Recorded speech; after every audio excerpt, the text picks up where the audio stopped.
So Jay and I have known each other for a while. So this is not scripted. We've literally prepared nothing. Nothing at all.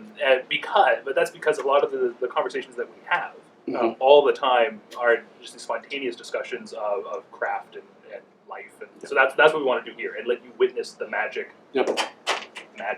of what that's going to be. So first of all, this is a question that Jay normally asks whenever he's on a panel. Does anyone have a problem with cussing? Okay. Cover your ears. I told you already. Okay, good. And don't record anything, and don't tell our principal or VP anything that had transpired this weekend. Go on. The thing is, whenever I've asked that question, no one's ever said yeah. And somebody yesterday was like, "What are you going to do when that happens?" And I was like, "I have no idea." I think I'm just going to apologize to them up front and be like, "I'm going to do my best, but it'll probably happen anyway," and then just go as I planned originally and just cuss a bunch anyway. Okay, so that's tied to the first thing I actually want to ask you, which I thought of 5 minutes ago. You have a huge social media presence. I try. It's huge. Let's be honest. Do you ever worry about? Because you're pretty honest on social media about a variety of things. Sure. Do you ever worry about saying something like about crossing a line or saying something that's going to get a lot of flack from any community out there, or do you not worry about it and just say whatever? No, it's a constant thing I think we have to be aware of, especially for people who are writers, and because you really, at the end of the day, the thing you need to keep in mind is it's not just about like what you're doing today; it's about like 2-3 years from now. Yeah. Realistically, it's a permanent record of everything we do.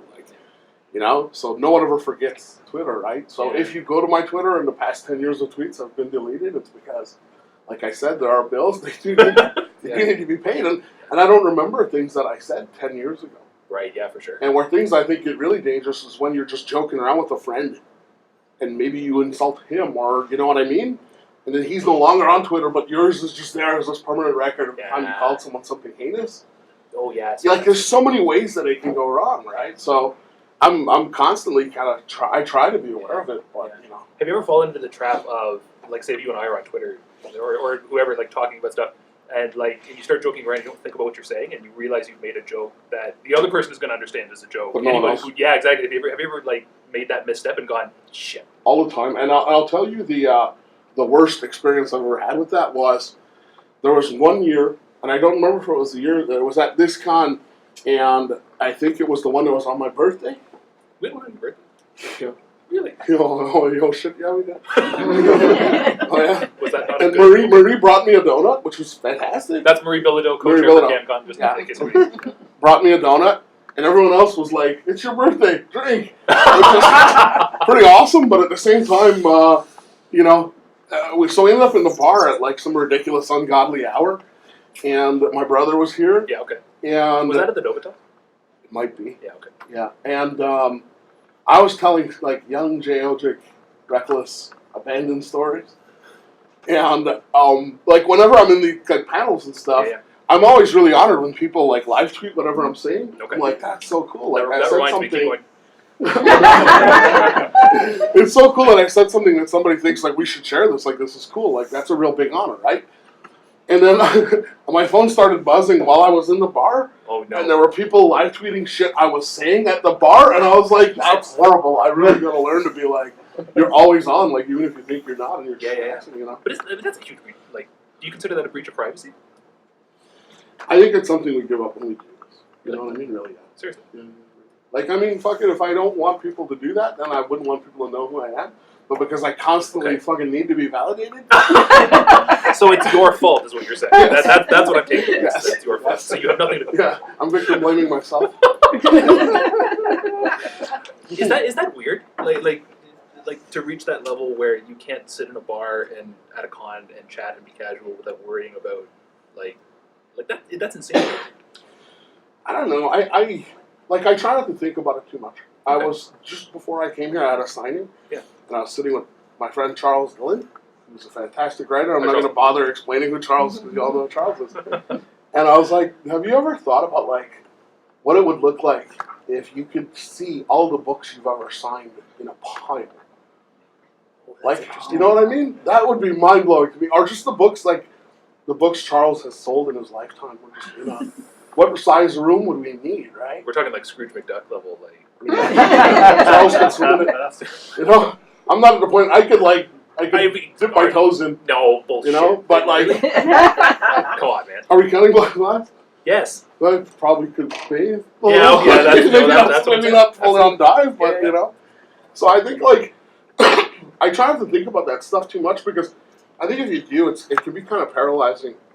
In a lot of ways, especially when you're doing the work. Yeah. You just do the work and hope that it's something that you'd want to read. Right. Without thinking about like how or. Okay. Have you hit that?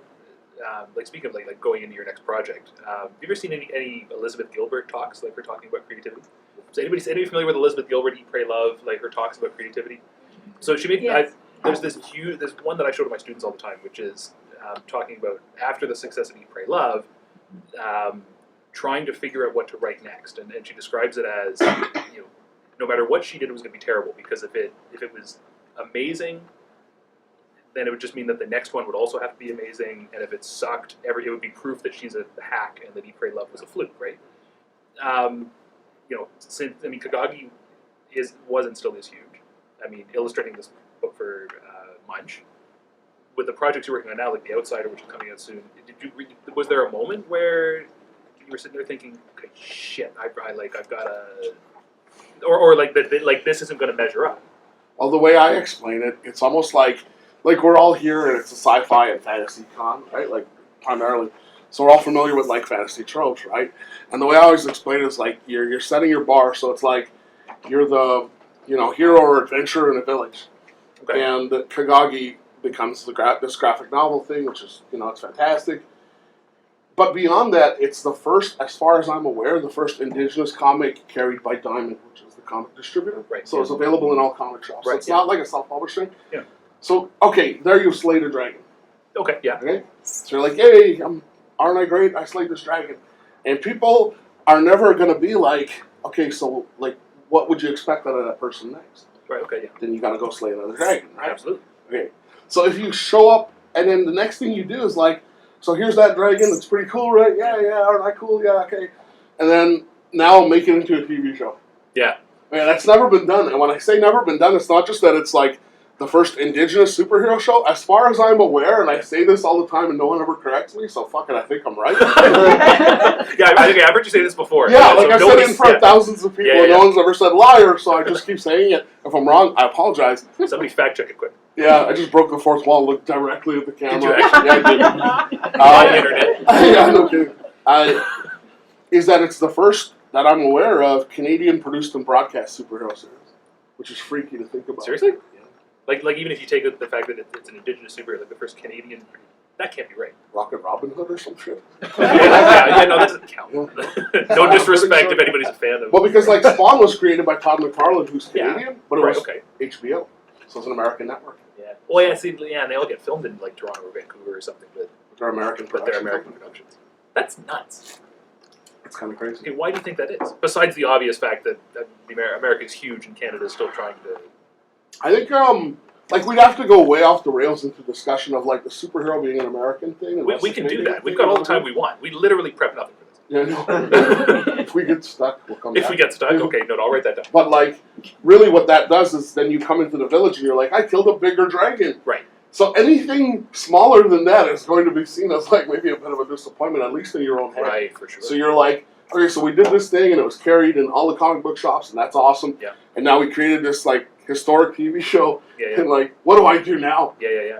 And like that can be weird. Like that can be kind of crippling, paralyzing and stuff. So do you like? Does Imposter Syndrome ever go away? I don't think so. No, never. Okay, that sucks. I was really hoping you were going to say something different. No, it's really funny because we literally just had this conversation. Like, okay. And well, I think we talked about this a couple weeks ago about like because I was going to ask you like what's your next dragon, but I think we talked about it a couple of weeks ago, and I don't know how much you want to talk about that. We'll talk. Yeah. Okay. We'll talk. Yeah. All right. So like for me, it was how do you top the TV show? Yeah. And then it became like, well, you draw a book by Robert Munch, who's like the greatest selling children's book writer like of our time. Basically, yeah. Maybe the most prolific of all time. In terms of like how big Munch is, I didn't like really know this, but like Love You Forever is the 4th highest selling kids book of all time in our world. Yeah, I can believe that. Okay, behind like number 3 is like, I think Charlotte's Web. Oh, seriously? yeah, like the other ones are all like, from our grandparents' time or something like that. So that's really freaky to think about. So like, I mean, when Blackflies came out, we hit number 2. I was like on the bestseller list. Yeah. And that was fantastic, but Love You Forever was still number 1. Right, okay. And you're like, okay, well, we can't feasibly touch that. No, Plus, right before Blackflies came out, Oprah went on TV and said, Love You Forever is my favorite kids book ever. So thank you, Oprah. You're number 2. I'm going to say nothing because Oprah has power and we're being filmed right now. No, I love you, Oprah. What I did, was I tweeted at Oprah after. Did you actually? Yeah, and I said, have you seen Blackflies? It's like did not. Indigenous kids, and you'd love it. Did she respond? But it's worth the shot. That's what makes me me, right? Like I take those low percentage shots. Sometimes they work, and a lot of times they don't. And the trick is on social media, never to talk about things that don't work.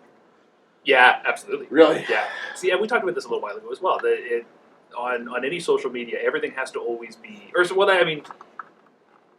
you always have to be, not the hero of your own story, but on social media, like you're presenting a certain aspect of yourself, right? Like, yeah.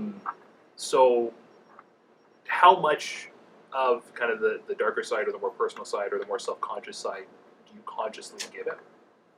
I'm getting better about like sharing more personal things because I feel like, well, I'll give you an example of one time when I really did. Okay. And this was really hard for me. Was that over 2 years ago, I woke up one morning and half my face was, my lip was kind of numb. Yeah. And it felt like I got a shot of Novocaine, and I was like, and that's really weird. Like, I didn't do anything extravagant the night before, Pretty sure nobody punched me in the face. Are you sure? Pretty sure, within reason. Okay. And as the day began to go on, it got worse and more prominent. And I was diagnosed with Bell's palsy. So by 11 o'clock that night, my face, the left side of my face was entirely paralyzed. And my lip was drooping and my eyebrow was like down to here. And I was like, what the hell? And that was terrifying.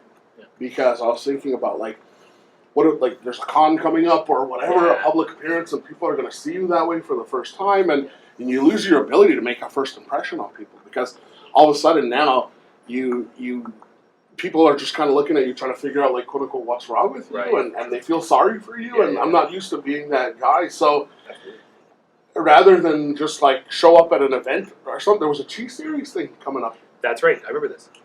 And I was like, rather than just show up and be like, hey, like I'm in Quasimodo mode, I recorded a video of me talking. I remember this. And I said, look, this is what happened. I woke up, half my face is paralyzed.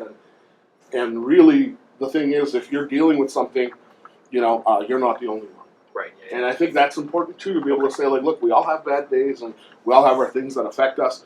And I said, if you know me, then you know I like to joke around, I like to have a good time, but at the same time, I do work really hard.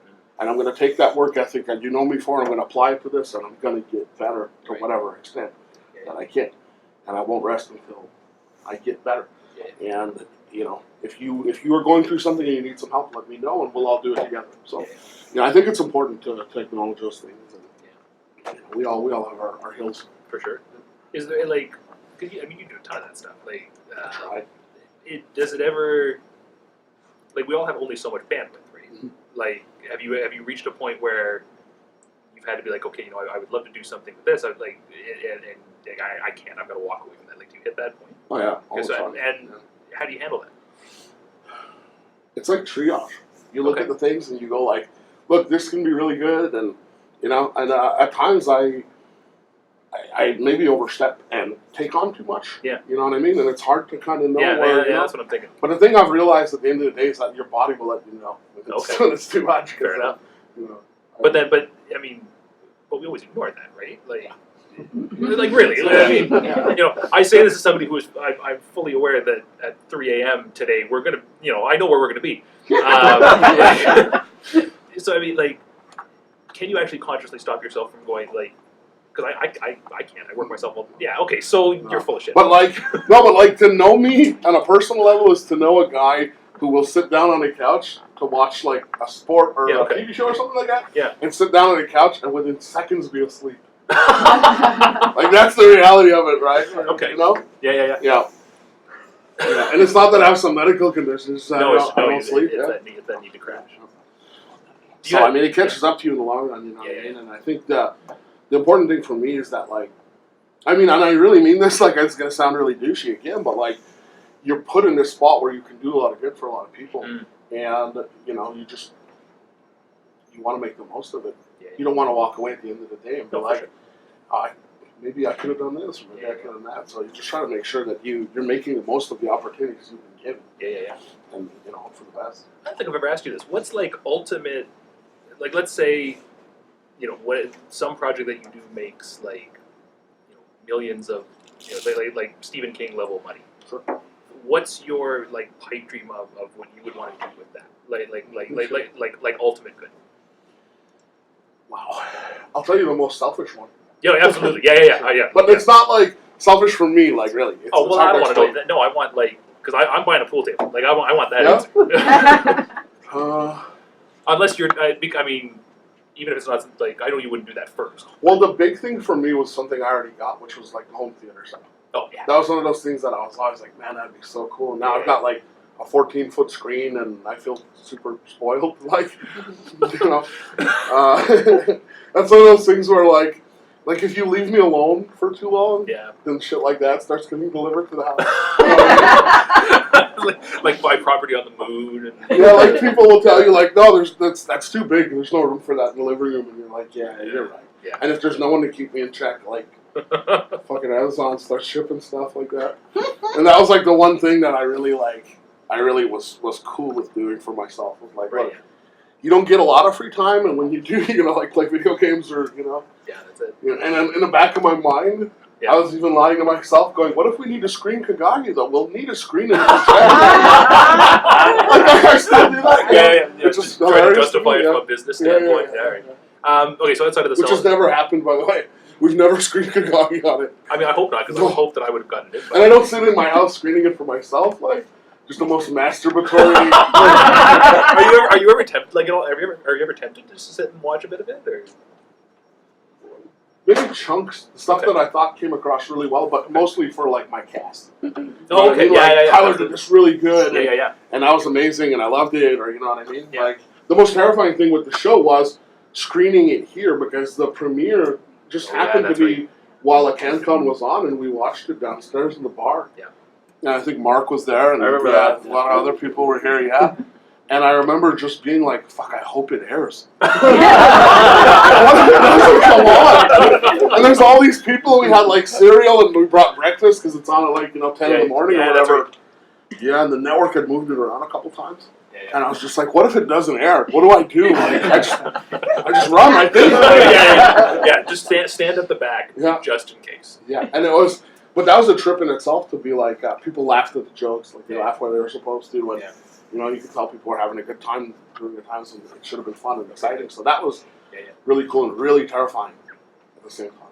Do you find that's common with a lot of creative people, that nobody wants to, like, say actors don't want to watch themselves in a thing? If you write something, nobody wants, like, you don't want to read your own short fiction when it comes out in an anthology. Like, I'm into like really low budget movies that I've never seen. Oh, okay, yeah, I see. Okay, so why do you think that is? Why? Because I'm the same. Like, I don't. Out of all the anthologies that I've been, all of them, that makes me sound like an asshole. The limited amount of stuff that I've been in, I've never actually gone in and read. Like I've never looked at my stuff once it sells. So like, why do you think that is? Well, I think it's there's that aspect of like writing and stuff, and really, it was like this like when I played sports when I was younger. Yeah, okay. And you go back and you watch film, and why do you do that? Right. Okay. To see all the things that you do wrong. Yeah, absolutely. And there comes a point in time where you're like, look, I'm reasonably certain I know the things I need to improve on. Okay. And, I got this tattoo. I don't know if you've ever seen it. I probably. So I don't know. And it's ostensibly, it's what they call the Suicide King. It's yes, yeah. Okay? But if you look at it closely, the bottom side, the king's head is like a skull, and his clothes are tattered and torn, whereas the top end is what we see on the playing card. And people have asked me, what does it mean? And rarely does anyone look at it and see the battered, torn, damaged side. They just see the top, and they assume it's a King of Hearts. Right, yeah. But from my vantage point, all I see is the battered. And I don't think I need to explain what that means, because it's pretty self-explanatory. And when we look at ourselves, especially like as people, our own personalities, we tend to see a lot of the bad and focus on that and dwell on that. And the same thing can go for our work, where we don't look at our work and see, like, hopefully we're not like that. I'm still kicking ass. I nailed it. No, even I don't do that. So, you look at it, and you're like, oh my god, I suck. Why didn't I, seize this opportunity, or man, this joke could have been better, or whatever the case may be. Do you think that's more common for creative people versus like everybody else? Because we're super needy and insecure people. Yeah, we really are. We really, we really are. Why is that? Because otherwise we just write our own stuff and just like keep it in our bank. Of, we need that constant self-validation. Yeah. Okay, but why? Like, why is it that we need so much? Like, why is that so much part of the creative process? I don't know, man. I think it's a linked thing. What do you mean?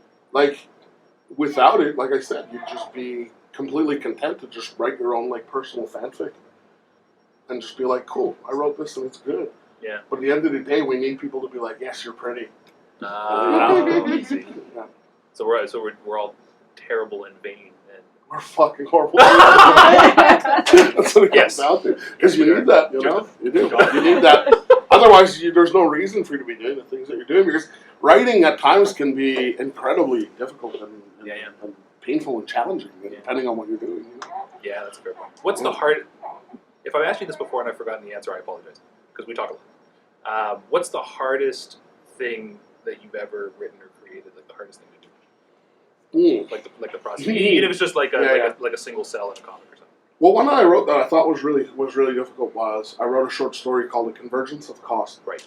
That's maybe a bit different from the things I've done. One of the things with Kagagi, there's Algonquin mythological figures in Kagagi, like the Wendigo and the Pugaginini. Yeah. But the Pugaginini are not a real accurate representation of what those things are. Right. And I wrote a short story that was a lot more accurate in that way, of like, because they're horrifying. And if you're not familiar with Pugaginini, it means little people of the forest. And, I would describe it as kind of a cautionary tale type of thing, where your grandmother or whatever would tell you, like, if you see a kid that looks like you, and he's like beckoning you into the bush, don't go. Yeah. Which was just a way of being like, don't talk to strangers, right? And I wanted to do something with that because there's a lot of stuff that's really scary. One of the other things with them, they would say, is that, like, they would braid your hair, and if you removed the braid, you would die. Oh, yeah. And my grandfather would tell me, like, oh, we had a horse, and one day, like, I came to feed the horses, he had a braid in his hair. I never touched it. Because it wouldn't just be like a braid, it would be like a design. That's weird. So this is 100% a true story. You might not believe me. But there's this one old-timer on the reserve who always wore a fedora hat, even before hipsters brought that back. Okay, sorry. And he had the hat on all the time. You never saw him without the hat. And his house got set on fire. He fell asleep with a cigarette, which you should never do. Yeah. You shouldn't smoke at all. That's correct. But he died of smoke inhalation. And when they took him out of the house, they took the hat off, and he had a star braided into the back of his hair, and it had been there for decades, and he never took it out. Interesting. That's 100% a true story. Interesting. The story goes that he woke up with the braid, and if I take it out, I'll die. So he never. Huh.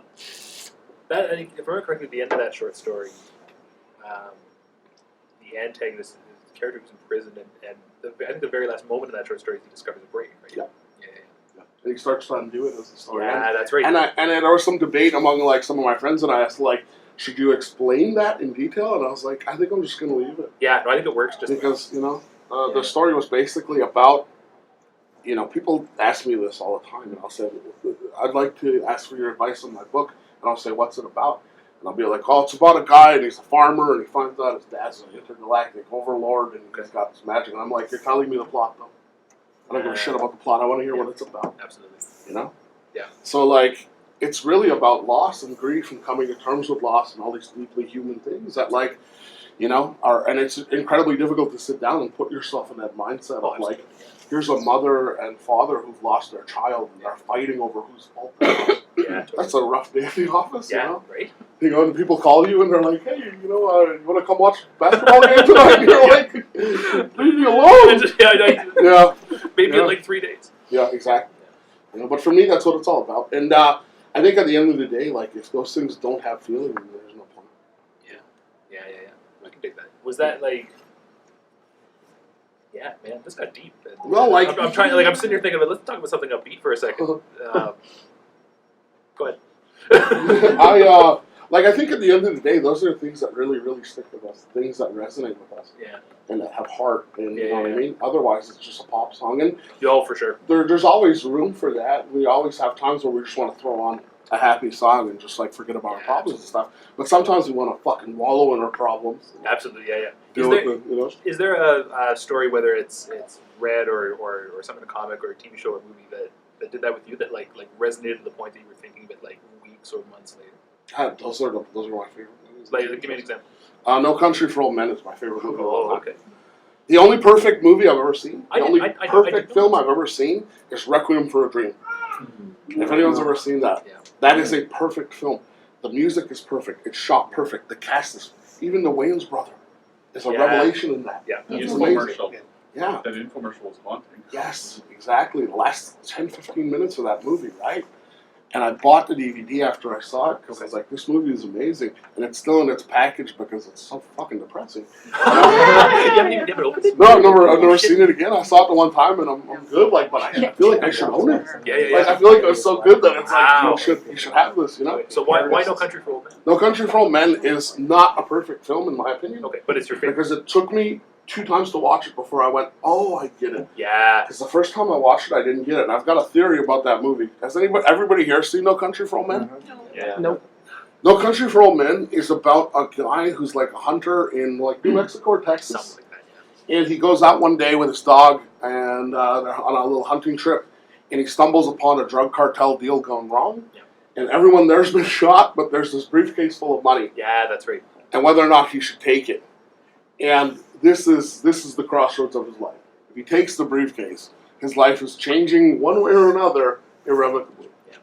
But the movie is not really about that. The movie is about a bunch of other things. Yeah. And the main plot is Tommy Lee Jones is a cop, a sheriff who's nearing the end of his run. He's about to retire, and he's seeing these crimes that to him are not making sense in the way that we think of crime, because to him he's like, what's the motive here? Like, there's no financial incentive. I don't understand these crimes. And he's like, in his own mind, he's like, it's the way the world is going. The world is making less and less sense. And I don't understand why people are committing the crimes that they're committing. And at one point he goes to talk to his uncle, who was a lawman before him in the bad old days. And he says, you know, I just don't understand why people are getting up to the stuff they're getting up to. These criminals, it doesn't make sense anymore. And his uncle tells him the story about one of his ancestors who got shot, who got killed. And he goes, you know, that thing you got going on right now that's telling you that things are different in your time? Yeah. You know what that is? He goes, no. It's pride fucking with you. It's never been no country for old men.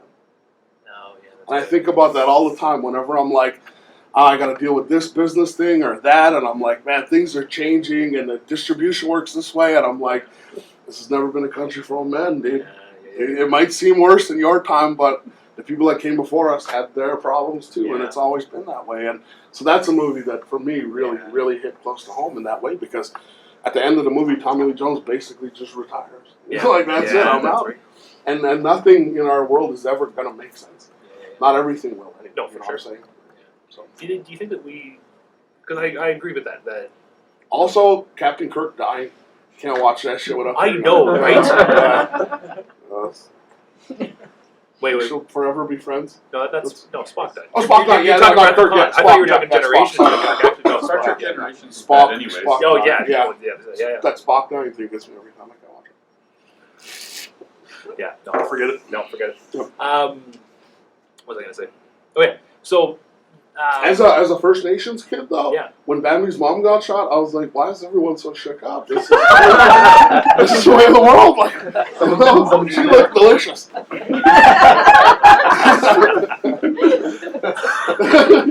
Yeah, really. Sucks for I don't know what the hell I was going to ask you now, man. No, I'm just kidding. You should never shoot like mama animals. No, don't do that. It reminds me of a conversation I was having with some colleagues of mine. They were talking about like wood ducks or something, and I walk into the office and they're talking about, oh, wood ducks are beautiful, and, you know, I love, like, I go out into nature and I see them, and then one of them says, oh yeah, and they're delicious too, and I'm like, oh my god, really? Yeah, at work. I'm not going to say who, students at the back, but yeah. What do ducks eat? right? Like, who knows? I assumed it was like plants and stuff like that. My mom is one of those people who's taken in like pretty much every variety of animal. Sure. And like somebody brings her like it's a wounded baby duck. Yeah. And they just think she'll know how to fucking deal with it. Okay. And she figures it out, and it's amazing. But she had a wood duck like that at Seriously? one point. Yeah. And I feel so bad. Like, Mom, if you're watching this, I apologize. But she had this wood duck, and she was like, it was beautiful.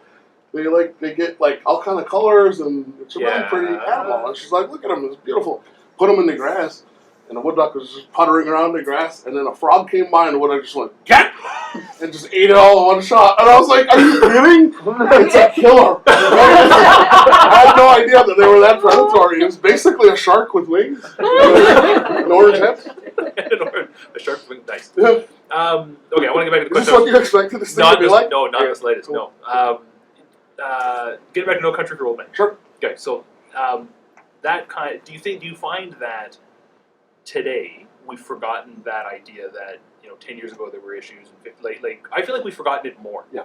Like because I can remember say 10 years ago, which admittedly I was 18 back then, but having conversations with. See how he just casually throws that in? Yeah. I easy. Wow.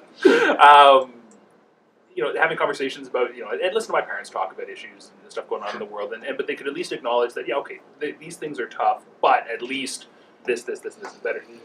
I feel like we've lost that a bit. Yeah, I think you're right.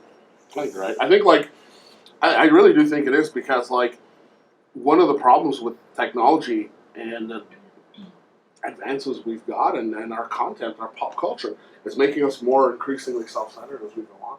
Okay. You know? Yeah. Like, So how do you? what would your grandfather have said if you asked him if you ever took a selfie? You know what I mean? Yeah, Like, no, that's, yeah. like, why would I want to do that? He will Like, quite literally call me. I can call him right now, and he will call me an yeah, idiot. mine slap you upside the head. You know what I Exactly. mean? Like, so, like, in a lot of those things, like Instagram, which I'm on and I've been on for years, is incredibly fucking vain and It really is weird Yeah, when you really think about it. It's a lot of cat photos and selfies. Of, And me, right? Yeah, absolutely. And creating this artificial thing. Yeah. You know? I still haven't figured it out. Yeah. Like I go on there and I'll post maybe like once every 2 weeks Yeah. maybe, and it's okay. What can I take a photo of that isn't like totally masturbatory? Like I rack my brain and then I just don't post because I don't think I'm that way. Maybe I am, but I definitely don't want to be perceived that way. Yeah. Well, you don't think of your stuff as being that interesting either. Oh God, no! I'm boring as all get it. That's why you're the focus of this conversation. I was in Phoenix at the Heard Museum for the launch of that exhibit, and there was a guy who I could tell wanted to talk to me, but there's like a group of people talking to me, and I could tell he was at the back. He wanted to talk to me, and as at some point, I guess he just gave up. So screw it.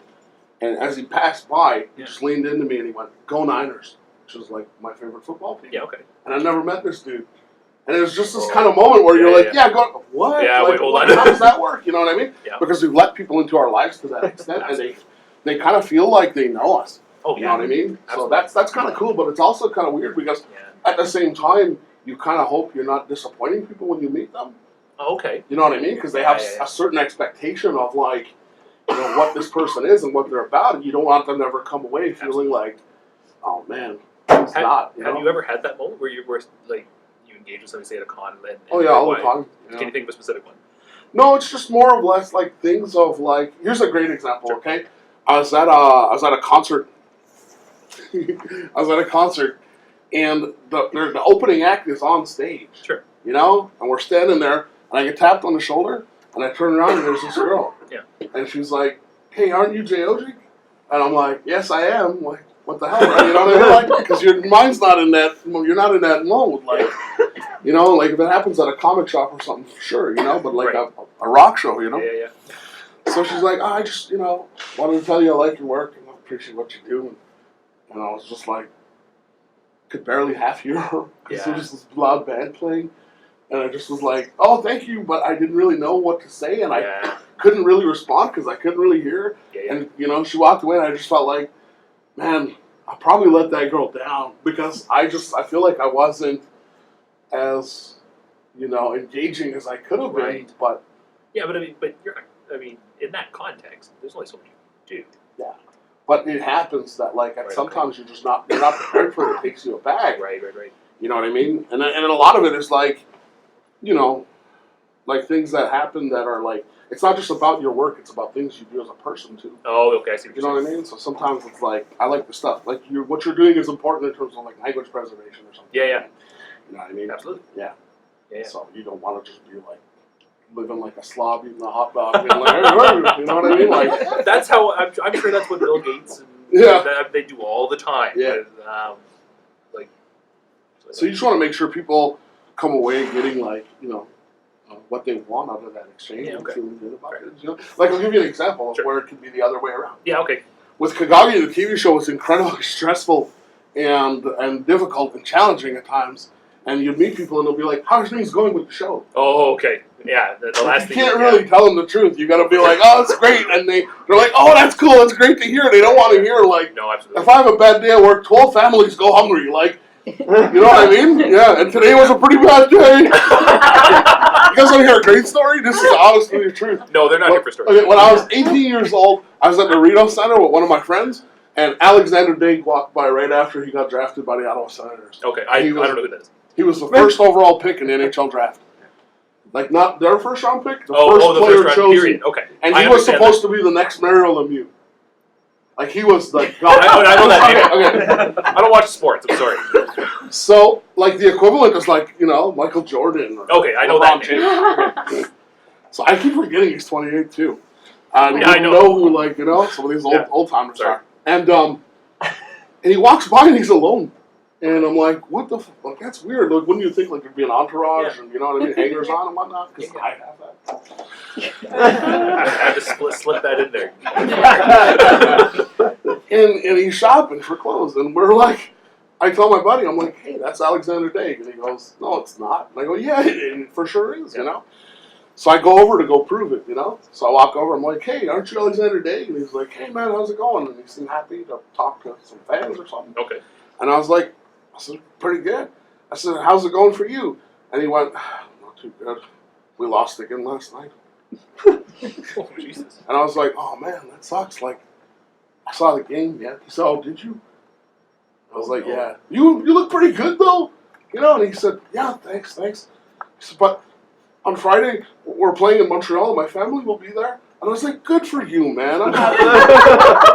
You know what I mean? So, like, that was real, though. Oh, my God. You know what I mean? Like, that was a real interaction with somebody who had the weight of the world on him and was kind of, like, apologies, Alexander, if you're watching, kind of fucking crumbling. And I almost wanted to be like, but you're a good-looking cat and, like, that's a nice jacket. Like, just trying to throw some kind of thing in there to just brighten his day. Like, oh, my God. You just wanted to walk and be like, just talk to me, man. How are you feeling? Yeah. Yeah, man. Yeah, that was trippy. Yeah, and then I was like, can you sign this for me? Yeah, of course. These are the days before Instagram, so we didn't take a pic, but, Yeah. Yeah, he signed something for me. Okay, good. So, we stand up with that. Yeah. So we somehow only have a few minutes left. Are you kidding already? I know, right? Oh, my God. And I mean, I would love to go forever, but we're going to get kicked out. You said it was forever. Yeah. Do I? Okay, We then have let's all the just time in the world, quote That's unquote. it. All the time. Did I actually say that? Yes, Do I have to it's on rewind the the video tape. and Yeah. shoot? Okay, so we'll just close the doors, and when people start. You just leave when you're bored. I looked at the thing, it's all black after that. Oh, it's all perfect. Okay, good. Oh, sweet. Yeah, sweet. All right, cool. It's going to Is it actually? Is there a black? Shit. Okay, we've got more time than I thought. Awesome. Perfect. So we've got 15 minutes. Okay, so what, like, out of all, like, what's the thing that surprised you the most about the entirety of your career? Ideally, something we haven't talked about before. Should I have one? For real? Seriously? Yeah, really. You're At the end of the shit. day. No. Because, like, I mean, all these things are like, this would be cool, and I'll do a book, and, like, maybe a couple hundred people will read it, and that's awesome, and you know what I mean? But you never think, like, like, well, because it's preposterous. Like, if you told me at 12 years old, like, this superhero you're drawing, that's going to be a TV show. And you're going to be hearing from kids in Australia who like it. Okay. No way, right? Okay, fair. No way. Yeah. So just, I think the idea that those things are possible is probably the craziest thing, because... And does that still strike you today? Like, you're still surprised by it? Because we'll do these things and we'll talk to, like, people who are just beginning as writers, and we'll be like, look, get ready to get rejection letters. Oh, for sure. You're going to get, like, they say Stephen King got something like, I think it was 300 rejection letters, and Todd McFarlane got 700, and And I'm just praying the whole time nobody asks how many I got. Yeah. You know what I mean? Because I got a horseshoe up my ass, and I just don't want people to know, like, because it is a constant fact of life, but at the same time, like, I got incredibly lucky in a lot of ways and just found the right place for me. You know what I mean? See, I've heard you say that before. Yeah. Do you, like, when you go into that and you make it clear that you got a horseshoe up your ass and that you can't follow one person's model of success. No. Do you think people actually listen? I hope so. I don't know. You know what I mean? Yeah. I think you just gotta be ready and understand that, like, there are only so many spots available. Absolutely. And a lot of it is just going to come down to, like, if you're contacting an editor or a publisher, what kind of day they're having. Yeah. And then we'd be having a shit day and just be like, you know, not accept anything that day. Absolutely. Like, so a lot of it is arbitrary and beyond your control. Totally. You know what I mean? But not everybody gets to be like, Yeah. people have asked me, like, how many comics did you do before Kagagi? And I'm like, that many. Yeah, but even mentioning that, do you think even, like, if you mention that and you say, but don't, like, treat that as gospel, do you ever worry that there's a bunch of people going away from that saying, nope, I'm going to be like Jay? Like with that sort of self-delusion. I mean, I don't want to say self-delusion, but you know what I mean. No, but I think, like, if you do, and you're like, okay, that's possible because he did it, then good for you. That's awesome. Okay. Like, just be ready to accept that if it doesn't work out, it's not in your control. Right, okay. You know what I mean? All you can do is take the shot. Yeah. Once it's out there, it's on its own. You've got to be ready for, you know, there's a million ways things can go on from there. You know what I mean? But, like, at the end of the day, you know, I think you just got to believe in yourself and believe that, like, look, I have merit. And the one thing I always tell writers is, like, at the end of the day, maybe, actually we had a conversation last night. I was talking with Julie Cherneda, and she was like, before every panel, I always research the people I'm on the panel with, so I'm familiar with their work and stuff. And I felt like a dick because I don't do that. Yeah. There's a reason I don't do it, though. And the truth of the matter is real simple, okay? I started doing these cons and stuff just like as some kid from the reserve who put out a comic book. Yeah. And then I ended up on a panel with people like Charles and stuff. And if you Google that and you're like, yeah. that guy, like, and I gotta go there and sit there and say things like, you know what I mean? So it can kind of mess with you. So just kind of isolate yourself in that moment and do that with your work too. And understand that at the end of the day, there are writers who may be better than you. Maybe they're this, maybe they're that. But what they're not is you. Okay. You are you, and no one else can use your voice. You are the only one who can do that. So if you sing your songs, no one will ever do that better than you can. Yeah. And you will be the absolute best at telling your stories. No one can ever touch you on that. Because they're not you.